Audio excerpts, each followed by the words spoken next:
ఈ నెల 26 నుంచి ప్రజలకు త్రాగునీటి సరఫరాను నిలిపివేస్తూ సమ్మెకు పిలుపునిచ్చారు జీవీఎంసీ అవుట్సోర్సింగ్ వాటర్ సప్లై సిబ్బంది. గత నెలలో పెంచిన జీతాలను ప్రకటించి అమలు చేయలేదని గురువారం అర్ధరాత్రి నుంచి సమ్మెకు దిగారు. గత కొన్ని నెలలుగా తమ జీతాలు పెంచాలంటూ ప్రభుత్వానికి విన్నవించిన నేపథ్యంలో సరైన కారణాలు చూపకుండా అధికారులు తమను పట్టించుకోవడం లేదని ఆరోపిస్తున్నారు. ఈ నేపథ్యంలో భీమిలి జోనల్ కార్యాలయం ఎదుట నిరసన తెలుపుతూ విధులను బహిష్కరించారు. ప్రజలను ఇబ్బంది పెట్టడం తమ ఉద్దేశం కాదని, తమ సమస్య పరిష్కారానికి వేరే మార్గం లేక ఈ సమ్మెకు దిగాల్సి వచ్చిందని యూనియన్ నాయకులు స్పష్టం చేస్తున్నారు. తక్షణమే తమ సమస్యను పరిష్కరించాలని డిమాండ్ చేస్తూ నినాదాలు చేస్తున్నారు. గత కొన్ని సంవత్సరములుగా జీవీఎంసీలో పనిచేస్తున్న వాటర్ సప్లై సిబ్బంది 20-30 సంవత్సరాల నుంచి పనిచేస్తున్నారు. చాలని జీతాలతో బతుకుని వెళ్ళబుచ్చుతున్నారు. 4-5 నెలల నుంచి జీతాలు పెంచమని అధికారుల చుట్టూ, ప్రభుత్వం చుట్టూ తిరగడం జరుగుతుంది. ఒక నెల క్రితము హామీ ఇచ్చారు. కౌన్సిల్ సిఆర్ కూడా తీసుకున్నారు. సిఆర్ తీసుకున్న తర్వాత కలెక్టర్ గారు కూడా నోట్ అప్రూవల్ చేశారు. చేసిన తర్వాత యాప్కాస్లో కూడా జీతాలు మార్చడం జరిగింది. మార్చిన తర్వాత కూడా సడన్గా ఏమైందో తెలియదు, అప్పటికప్పుడు పాత జీతాలు మళ్ళీ ప్రొఫైల్లో కనిపించిన తర్వాత మేము ఆందోళన చేపట్టగానే అధికారులు మాకు ఒక 15 రోజులు గడువు ఇవ్వండి, 26వ తారీఖు వరకు మాకు గడువు ఇవ్వండి, ఎందుకంటే మోదీ గారు వస్తున్నారు, యోగాంధ్రం ఉంది, సమయం లేదు, 26వ తారీఖు వరకు సమయం ఇవ్వమని అడిగారు. 26వ తారీఖు లోపు మీ సమస్యను క్లియర్ చేయకపోతే మీరు ఎటువంటి ఆందోళన చేపట్టండి అని చెప్పేసి తెలియపరిచి ఉన్నారు. లిఖితపూర్వకంగా ఇచ్చి ఉన్నారు.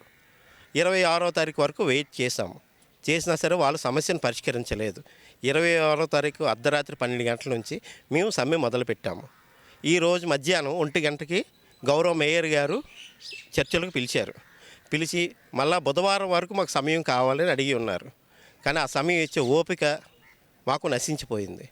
మాకు వెంటనే సమస్యను పరిష్కరిస్తే మేము సమ్మెను ముగిస్తాము, అంతవరకు సమ్మె కొనసాగిస్తామని తీర్మానించుకున్నాము. ఆ సమస్యని ఎంత త్వరగా ముగిస్తే మేము అంత త్వరగా సమ్మెని క్లోజ్ చేసేసి నగర ప్రజలకి మంచినీళ్ళు ఇవ్వడానికి సిద్ధంగా ఉన్నాము.